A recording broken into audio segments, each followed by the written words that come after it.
Honourable member for Christ yourself and leader of the opposition.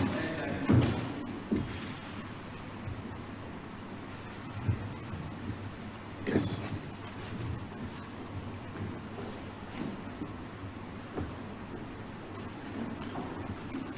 Thank you very much, Madam Deputy Speaker.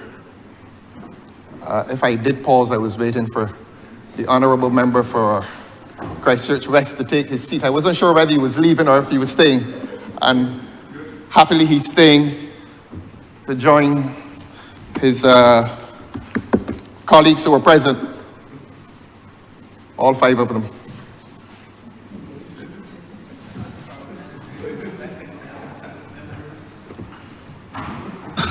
Honourable member, I did not go far in school, but I can count. Sir, will you please perform your duties so that we can continue the discussion the on this honourable very member important for bill? Christchurch West is insisting that I am in breach of some standing order, let him say which standing order. And let him say... Sir, I've given you the floor that you can respond to the honourable member of tourism's matter and order paper number 10. Please. And you will notice, ma'am, that I sit whenever I'm interrupted by another speaker, in keeping with the standing orders. Order number 10, sir. Order number 10, sir. I eagerly await May I your proceed, contribution. ma'am? We eagerly await your contribution, sir. You eagerly await it, yes. Kindly. And I'm eager Kindly. to give my response as well. I can tell you're in a Christmas mood, but we can celebrate after. Ordered. No, I'm not in celebratory mood. I have a few things to say which will not be consistent with any celebration. Once they are in keeping with the standards yes. of this honourable chamber, sir, Oh yes. go right ahead. They are in keeping with the standing orders. And I beg your pardon? Don't mind this aside, sir, please. Let Now, us, for the experts on the standing orders, Standing Order 33, Sub-Rule 6, says that I should be heard in silence unless you interrupt me, ma'am. So for the absent expert, when he comes, he will relate that rule to the chair, to Your Honor. Now, as to what has come before the Parliament this morning, I want to assure the honourable member for St. Michael West Central that I don't regard his business here ever as anything other than sober. And indeed, before he sat, he told this chamber that it is a technical piece of legislation. Of course, if it is technical, it requires sobriety, and he is well qualified in the art of sobriety. Whenever he comes, that is his nature. It's very sober. It is not also to say that it is soporific, because I want to assure him, the honourable member for St. Michael West Central and the Minister of Tourism, that I never meet his sober presentations with somnolence, so that I listen to everything he says, and as I always say, I take notes, and that was one of the many notes that I took.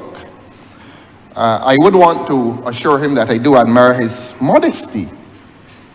It is rare to find a minister of government saying, and I quote, "I am no expert in these matters," and then he defers to his permanent secretary and his technical staff that he brings here, much unlike many of his colleagues who come here with a rather different approach. So I want to express admiration to the honourable member for the manner in which he visits this honourable chamber.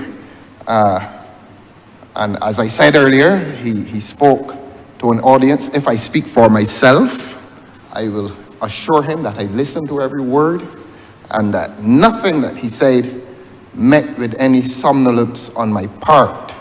I, of course, am unable to speak for his cabinet colleagues, all of them who are present, all 5 of them who are present.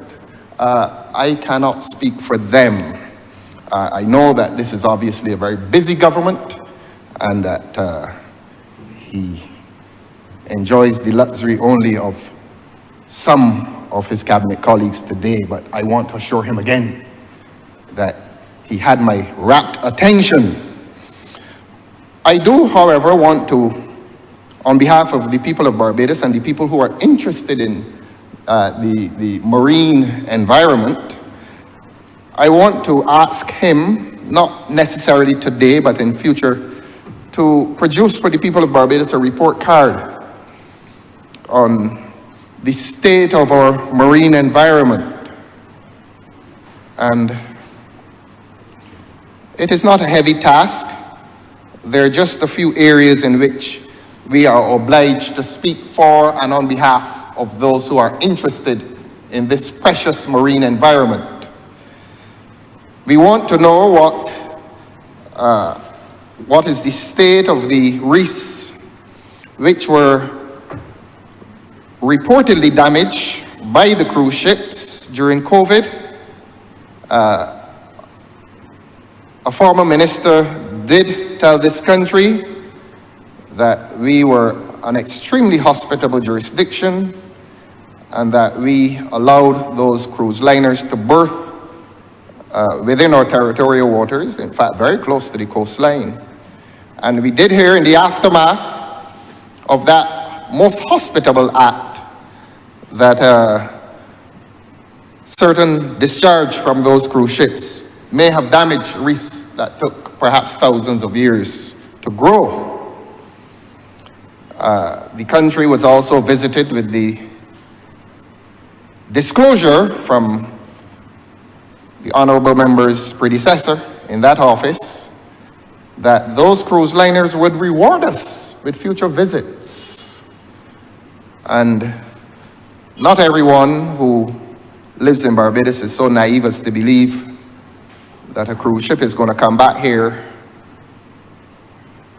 because it was allowed to berth off the shore. Not everybody is that naive, but that may be to digress. What this country wants to know, what the fishermen want to know, what those who operate pleasure craft want to know, they want to know what is the state of the reefs off the coast, immediately off the coast of Barbados. That is we heard the word heritage quite a lot in here this morning, and that is a part of this country's heritage.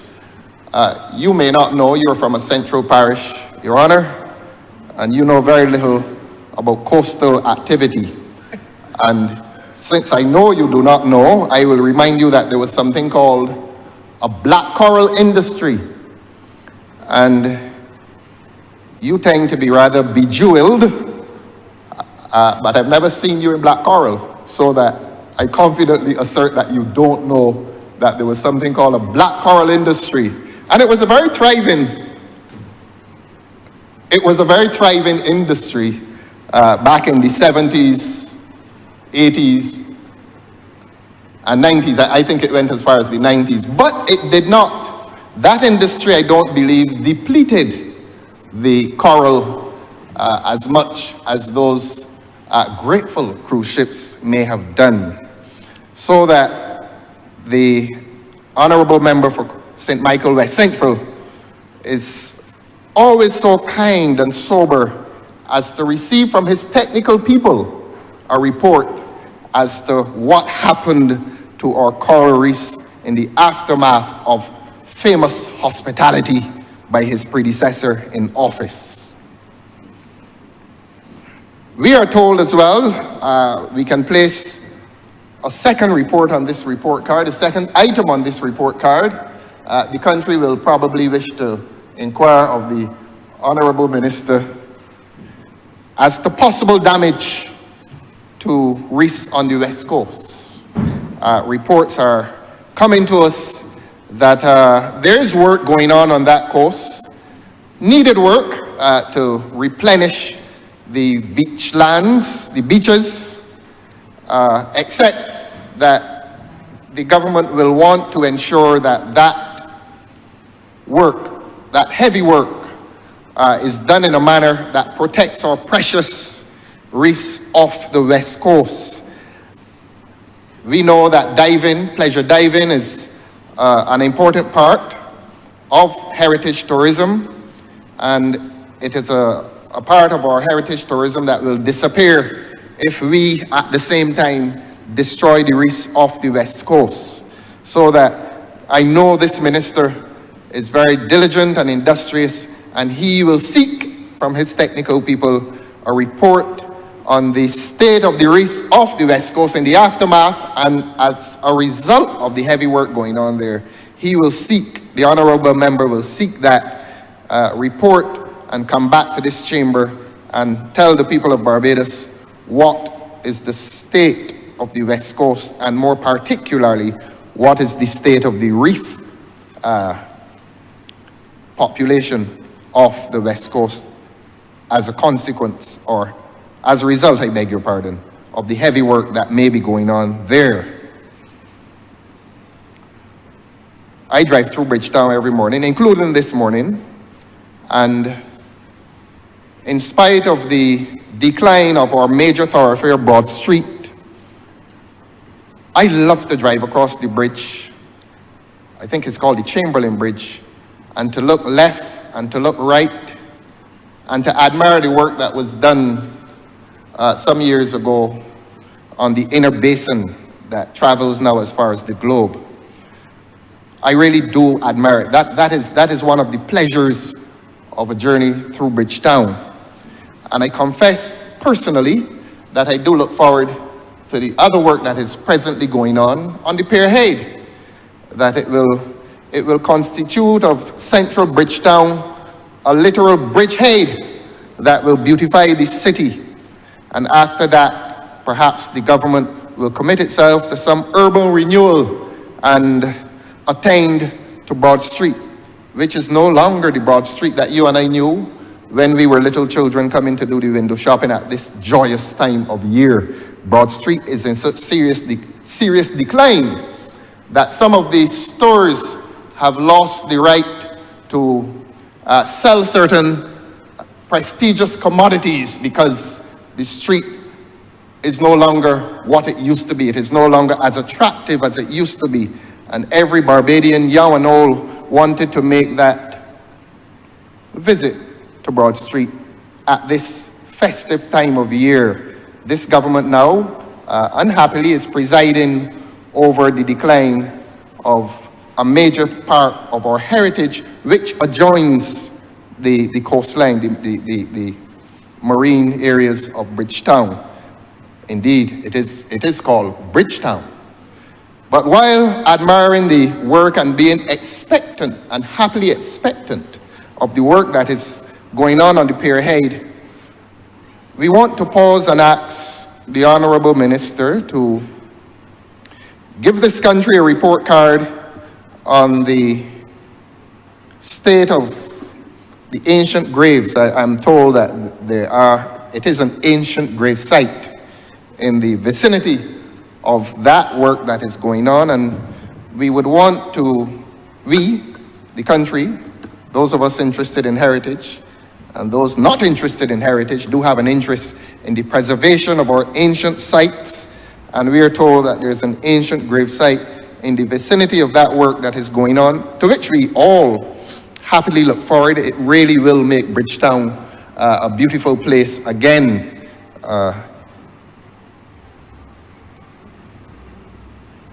And we want to be certain that there's preservation. If there's that grave site there, that ancient grave site, we want to be absolutely certain that that site will be preserved and indeed will be incorporated into the work that is being done there as a place of some historical interest.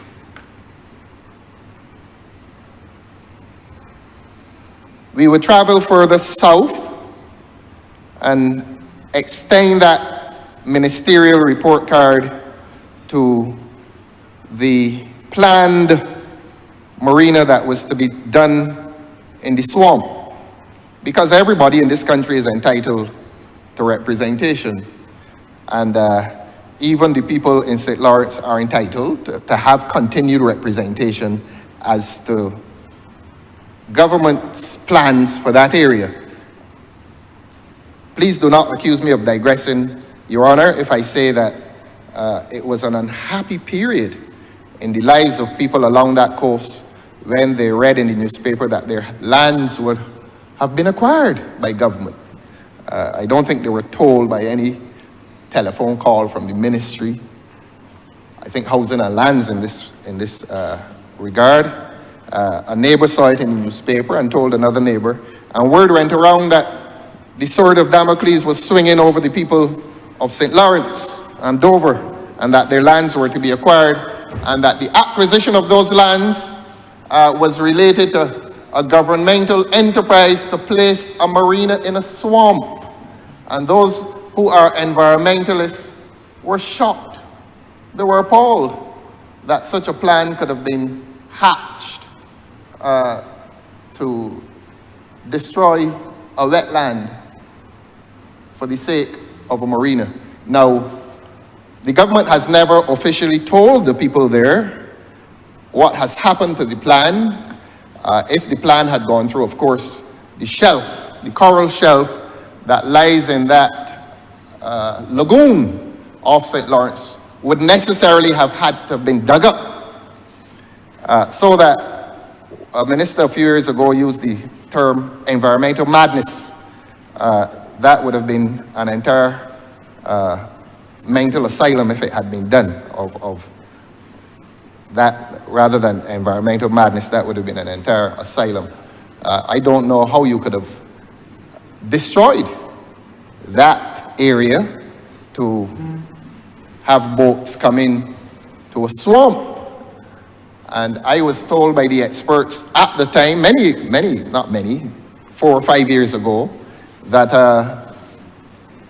you could not carry seawater into that area, into that wetland, because that wetland had fresh water seeping from its subsoil, and therefore you could not mix seawater with the fresh water. You would have destroyed the entire area. Government, however, has not officially said what is its position. We know that the plans were started. We know that the land acquisitions were started. We know that the entire back page of one of the local newspapers carried a large article which spoke of the plan in some detail. All that hopefully is behind us, but this offers the government an opportunity to say whether that project is well and truly behind us. Welcome. To say whether, welcome. To say whether that, this is the spirit of the season, ma'am.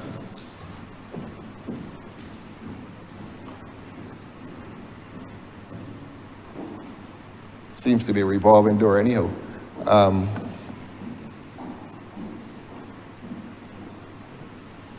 You know, this minister who spoke this morning is really entitled to address on matters as serious as this. He's entitled, a good minister of tourism is entitled to address a large body of his colleagues here. But I leave that alone. Let us get back to the legislation. Remember, you are reflecting on what is happening here. We have got a quorum, and we are listening to you attentively as usual. Go right ahead, sir. I'm obliged to you, ma'am. Do not reflect on anything else. Don't. Unless it is. Yes, we do have a quorum. It is not a breach. Please continue. It is not a breach. Please continue, sir. I'm listening. I'm relieved to hear you give that ruling, because Always I there's some listen. experts around Always here I who listen. tell me that I can't yearn for the presence of my parliamentary colleagues. I yearn for their presence. I do yearn for their presence. I love to see them here in abundant numbers. But mine now is a lament. Sir? But you will permit me to go on. There's another member speaking. Yes, sir. Yes, sir. Please continue, because we all have histories of being present or not present. So let us keep focused what's happening currently before I too reflect on some challenges that we know have been in existence for quite a few years with others. Sir, can we go ahead? Thank you. You were listening carefully. Yes, ma'am. To your decision. Let us acknowledge the spirit of the season. We need to, but if you're reflecting on other members' movements and the activities and so that are not impacting on the important business of this honorable chamber, I would rather you, sir, stick to the discussion. Yes. And let us go forward in faith and in unity at this time of the Christmas season. Yes. Thank you, sir. And it was in the spirit of that season that I was yearning.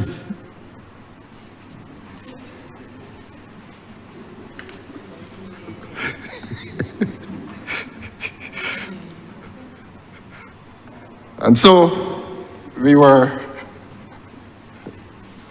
seeking to guarantee the rights of those who live in St. Lawrence and to guarantee them, or to guarantee to them, that their lives will not be disturbed by a very ambitious government that wanted to put seawater in their yard.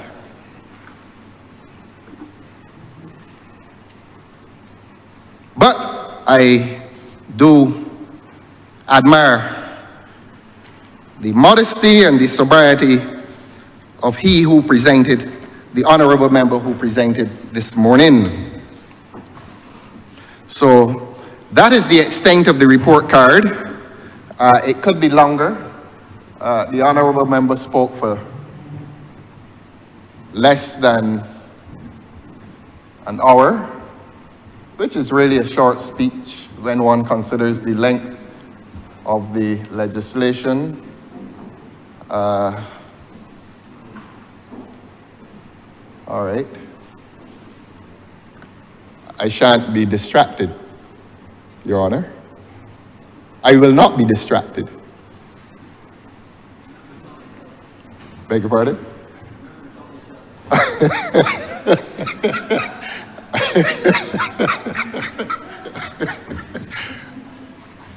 Happily, I'm joined in my concerns by the honorable member for Christchurch West. He too, I know good people, and he is as concerned as I am. He is telling me that when I count the heads, how I should count them. Yes, I'm yearning. Well, he urges me to touch the bill. Here comes the bill. I do urge you as well. The objects and reasons. At the urging of the honorable member for Christchurch West. Under objects and reasons, we read at A, that this bill would provide for the protection, management, sustainable development, and regulation of maritime and underwater heritage in Barbados. That is the one that takes priority. Again, I say to the minister, we respect that. I mean, who will challenge, who living in this country for all of his or her adult life would challenge a bill that has that as its prior objective? The protection, management, sustainable development, and regulation of maritime and underwater heritage in Barbados. No Barbadian challenges that objective.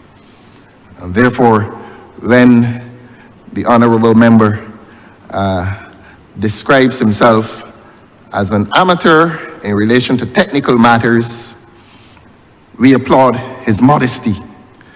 But then we will take him, the honorable member, we will take him to D. Let us read B so that there is some chronology and so that there is some hierarchy of importance. A says that the bill provides for the protection, management, sustainable development, and regulation of maritime and underwater heritage in Barbados. B, the advancement of sustainable maritime heritage tourism. C, the regulation of vessels engaged in maritime heritage activities. Who in their right mind will challenge that? No one in Barbados challenges those noble objectives and reasons behind this bill. However, ma'am, we come to D. And it reads, this bill would provide for the recognition and protection of traditional cultural expressions associated with the sea and marine-specific traditional knowledge which are held by fishing communities and coastal communities in Barbados. Now, it is at that point that we may depart from the mission of this government. I have confessed that we associate ourselves with the other noble objectives, but this is part of the noble objective of this legislation. I beg leave of the Honorable Minister who presented to depart from any association with the object that seeks to recognize and protect cultural expressions associated with the sea in regard to fishing communities. I have said, and I speak with authority on this, since I've had direct contact with the fisher folk. I've had direct contact with the fishing community of this country. The country knows that we held 2 media conferences in their presence with their abundant numbers, and they're very unhappy. And they're unhappy because they believe that the government is failing to recognize them. We all know what happened a few months ago with the Hurricane Beryl. We all know that 90% of the industry was destroyed. We know that. This country knows that. And this country knows that this government made a promise to the fishing industry that the government would do all that it can do, not only to restore the industry, so that it may, in the words of this legislation, culturally express itself, but this government offered to restore the very day-to-day lives of the members of that fishing community. And I will give details. This government promised the fishing industry that it would pay the sum of $1,500 per month for 3 months, September, October, and November, so that their lives would find dignity, so that they and their families could survive. And we are not doing this to repeat a sad story. We are doing this because the sad story that has become their life is persisting. And it becomes my duty as leader of the opposition in this country to reflect the views and the needs of these persons. They're real people who have real bills and real children and real house rents and real mortgages. And they make, or they desire to make, real trips to the supermarket. But the view apparently is that this country's life may continue in spite of the suffering of people. And if it is one fisherman or one vendor suffering, my voice has to be heard in here. Their plight will not be and must not be neglected in here. And I'm asking this compassionate government, I'm asking them to pay some attention to the promise that was made months ago to the members of that community. And this is not political intervention. This is a matter of human rights. That in the first instance they were promised 3 months, a payment of $1,500 per month over a 3-month period. Some have received it. On what basis, we don't know. Is the government discriminating politically? We don't know. Some have been promised and have not received anything. Let this voice be the voice that represents those who suffer from government's dereliction in its duty to pay them. It is not a lot of money. when one considers how much money this government has, and another piece of legislation may well visit this chamber at some point, which will involve millions of dollars in concessions, millions. Cannot this country pause to concede? A widow's mite, MITE, in concession to people who suffer? Must I say this? Must I invent another language in which to say this? Pay the people the money you promised them. If it is a moral obligation, so be it. Moral obligations do have weight. We have not come here to argue legal obligations, although on the matter of law, we still state our position to be that they were lured into an unsafe territory, that those boats were lured by government's promises into unsafe territory. But we are not arguing the law this morning. We are arguing morality and decency. And we are saying that if the government claims to be compassionate, please,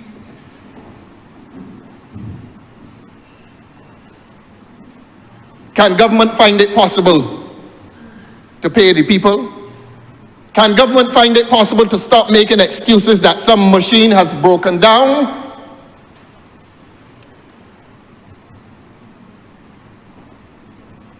We don't all live glamorous lives. We're not all high-powered executives. There are some people out there, a large number of people, who struggle from day to day to day, to use the cliche, to make ends meet, and sometimes it is a literal end that is to be met. And they've reached the end of their tether. And if, in the words of this legislation, they are to express themselves culturally as members of a fishing community, have some respect, government, and have some regard for the pleas that are uttered in government's direction. There are many of them who have not received a payment. Please, government, please pay the people. Today is the 10th of December, I believe. We are 15 days away from what we want to call the festive season, a day of the height of the festivity, Christmas Day. And we have people in this country who have not committed any crime. They haven't done any wrong. They just put their boats in a confined area, had the boat and the industry destroyed. That's all they did, at the invitation of government. And recently a minister confessed that they knew the severity of the event. They knew what the severity of the event would have been well in advance of its occurrence, because they sent out marine surveillance equipment. And that minister said they knew that the waves would be high well in advance of the event. It's there. There's a video of it. I think the term he uses, autonauts. We had autonauts, and those autonauts had satellite connection. And therefore we knew. It's there, honorable member. It's there. I'm going to send the video to somebody who knows you, and he will send it to you. So that if we want to argue law, we will argue law. But today we do not come on the basis of law. In this spirit of the season, we come asking the government to exercise itself morally and to pay those monies that are owed. I am in constant and daily touch with several of them. They have been calling the opposition office. They've been visiting the opposition office. They've been calling and visiting the opposition office as often as they have been visiting fisheries. They have been, and I wish that I could make this plea to larger numbers. But even to these depleted numbers, I ask those who are present to send a message, to send a message to the entire government. Yes, ma'am, I must do this. I know it's a busy government, but spend some of that time attending to the small people. That's what the government needs to do. Spend some time attending to the small people in this country. We've had, last week one of them told me that he went to the fisheries department, and on each occasion he goes, there's a different story. A letter came out from fisheries, and that letter said, we are no longer paying 3 months, or we are no longer making 3 payments of $1,500 per month. We are now making 1 payment, a one-off payment of $1,500. This is how you treat people? The same government that is giving massive, hefty concessions. On a point of order, Madam Yes, Chair. I beg your pardon. On a point of order, please. The decision was made that owners, the owners of fishing boats, the captains and crew of those fishing boats would receive, the owners, $2,000 a month for 3 months. The captain, $1,500 a month for 3 months. And the crew members of the same vessel, $1,500 a month for 3 months. The one-off payment that the member of parliament for Christchurch South and the opposition leader is referring to is the one-off payment for the fish vendors, where government decided afterwards that they were going to give the vendors a one-off payment, each vendor $1,500. So I just want to clarify that that was this position, the stated position from the inception. What elucidation is that? I'm obliged to the honourable member for Christchurch West Central. This is what a good parliament is about. That you come and you speak on behalf of the people, and a good parliamentarian on the government side will clarify. And I am obliged to the honourable member for Christchurch West Central for being a light in the midst of darkness. Beg your pardon? Remember, please address the Yeah, well, You don't mind the aside, sir. No, I have to mind them. Please. No, you do not have to. They're I will not experts allow on it, standing sir. orders. Sir, I will not allow it. Will you please continue? Yes, your and please presentation? ask him I'm listening attentively. to and all allow me to understand. continue in silence. So that when the expert on the standing orders comes, the expert will inform you, ma'am, that he's breaching Rule 33, subparagraph 6. But the expert is absent, so we don't know what that rule means, but the expert will come. I will not identify him. That's the only thing he knows in here. He only knows the standing orders, but he's absent. Yes, so I was commending the honourable member for Christchurch West Central for clarifying that it is the vendors who will receive that one-off payment. Now, I don't know, I invite the honourable member to retake his microphone and say whether those vendors had been promised 3 months. I believe they had been. I believe they had been, but they're only going to get 1 month. Again, they will not be satisfied with government's promise until they receive it. But please, will they get it before, what's the last shopping day before Christmas? The 24th? At 5 o'clock. The stores close, the supermarkets close at 2. Or, look, can they get it before 2 o'clock on the 24th of December, ma'am? Did the honourable member rise and say that to you, or did he restrict it to a promise made as a comfort? And we know the rest of that saying. Is it only at the stage of a comfort? Do they think they're fools? They're not. They live real lives and they want the money. And there are hundreds of them. Some have been paid though.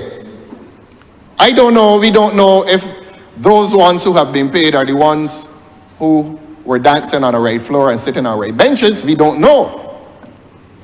But those who did not dance on a raid floor or who did not sit on the raid benches, pay them as well. Pay them as well, and pay them well before December the 24th.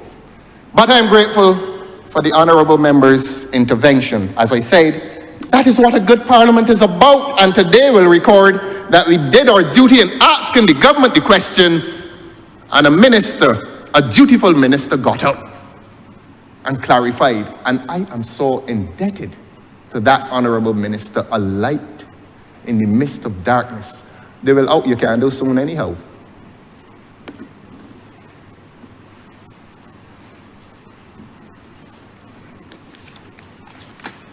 And so, Your Honor, I believe that I've done my duty to those fisherfolk.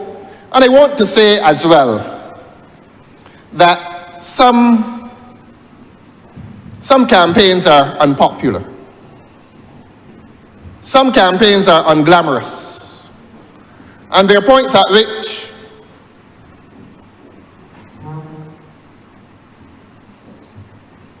I continue to yearn. There are points at which, let me proceed, ma'am. There are points at which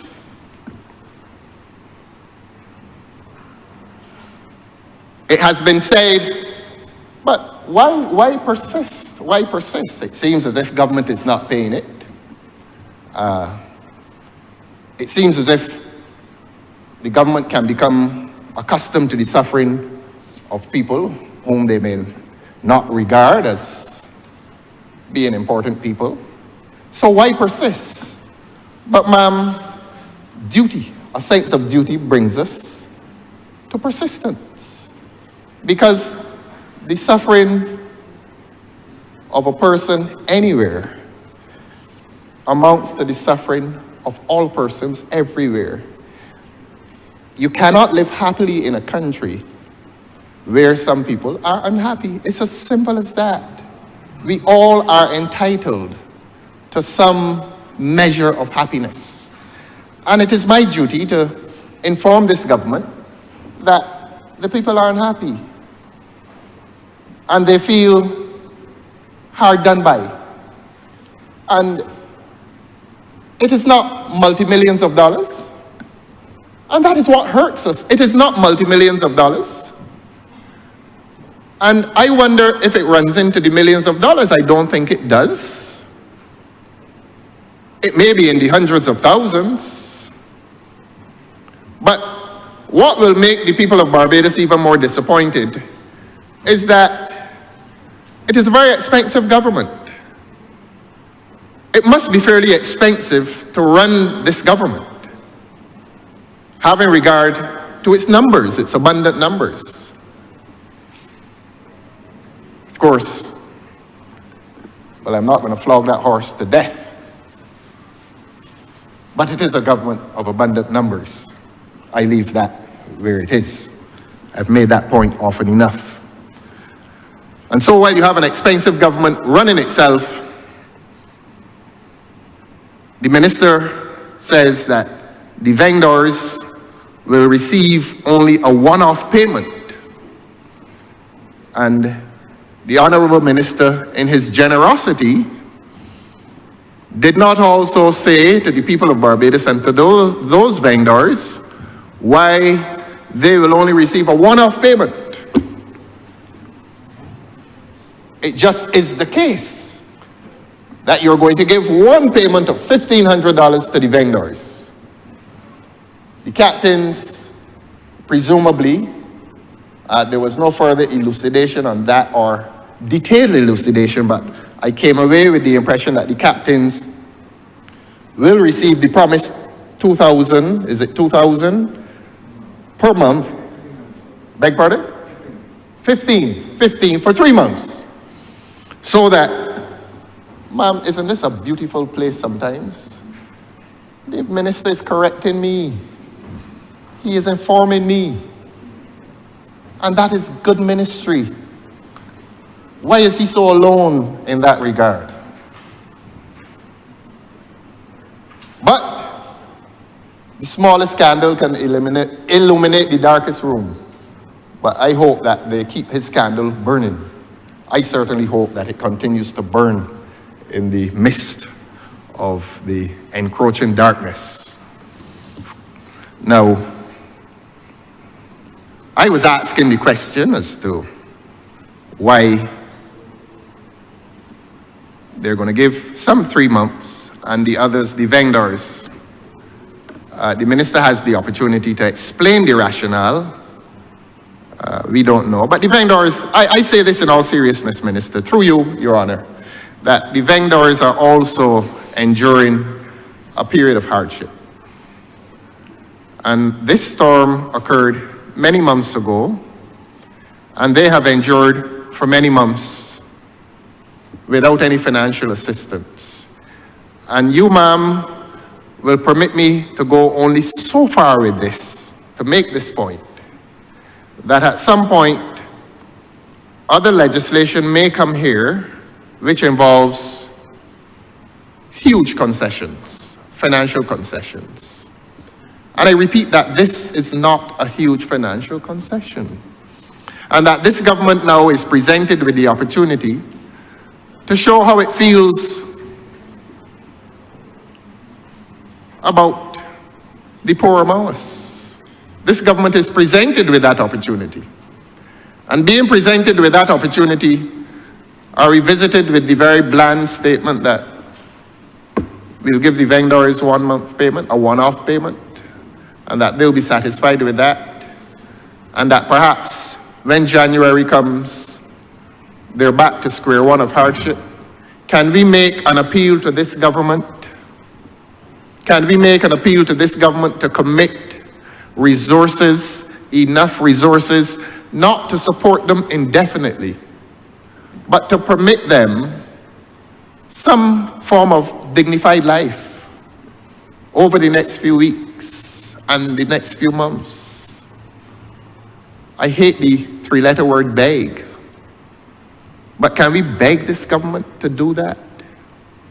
Can we beg this government to display compassion? Can we beg this government to display sympathy and empathy? Can we beg this government to do that? Can we beg this government to discover the humanity and the reality of the poor among us? Can we beg this government to do that? And can we beg this government to have some appreciation for the advent of the new year, that the suffering that exists now will repeat itself next year? I know this is not necessarily the business of this glamorous ministry called the Ministry of Tourism.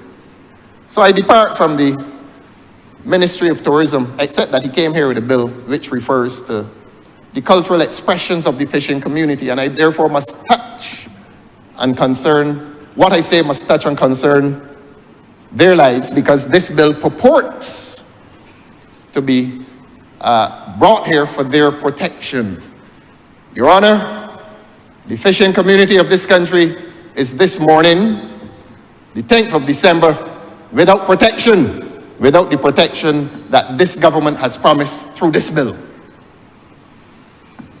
Yet we beg, yet we plead, yet we send an appeal to this government to increase from $1,500 as a one-off payment and accord the people some more of government's vast resources that have been committed to the expensive lifestyles of personages within the government. That's all they're asking for. That's all they're asking for, ma'am. And let us not be angry in our response. Let us acknowledge the poor among us. Not in any patronizing way, but let us acknowledge the poor among us as having rights, legal and moral. Today we appeal to moral conscience. And I know that there are men in this government with a conscience. I know that. I know that. And if it were not so, I would not have said all that I've said. But I have a duty to come here and make this appeal. And hopefully I would have made it today. So that, Your Honor, let me close by not excluding, by saying that I will not exclude the unglamorous and the rights of the unglamorous from within this parliamentary debate, that wherever I go, they are entitled to representation. And I want to say that I will represent them today. And if their moral and legal rights continue to fall into breach on the part of this government, I will repeat my pleas on their behalf. Your Honor, again I close by indicating that there's support for the noble objectives of this bill insofar as it attempts to protect our precious marine environment, or especially close to the coastline. That must be protected because, as I said, many Barbadians make a living as a result of that marine environment. Many of them do. It is a place of congregation for many tourists, and then there's commercial intercourse, the selling of objects and so on to the tourists by the locals. And so I must associate the glamorous with the unglamorous, and I must speak for both. And I close in saying, I speak for the legislation in terms of protecting the marine environment, and I speak for the legislation if it purports or intends to protect members of the fishing community. But I must accuse the government today of not protecting the interests of the members of the fishing community because it has failed. And I'm sorry. I'm sorry that it has failed to do this. But the government has failed to protect them. And they want to wake up tomorrow morning like all of us. And they want to eat tomorrow morning like all of us. They want to have a happy Christmas like all of us. And it's less than 500 people, it's probably less than 400 people. Yes. Yes. This is a minister with a conscience, please. Please, minister. I haven't come here to engage in invective or abuse or any carping criticism. Nor ever. Nor ever. Yes, oh, I do criticize this government, as is my duty. You remember, you left out scrutinize. My turn? But in that spirit, in the spirit of Christmas, in spite of the shouting from the north, you hear him? You hear him, man? Man, let me wrap up, man. You want me to attack you? Honorable member, please, you cannot speak to another member across the chamber. You heard, please make you heard the concluding deputy speaker? remarks, sir. He heard you? I heard you loud and clear, and I don't think it is parliamentary. You heard him as well? Yeah, acceptable. You didn't hear him, ma'am? No, sir. You didn't hear him? Would you please conclude? We will always get a side. You've been here, member, many years. You will get a side, but we overlook them, ignore them. Would you please make your concluding remarks, sir? You've been going fairly well.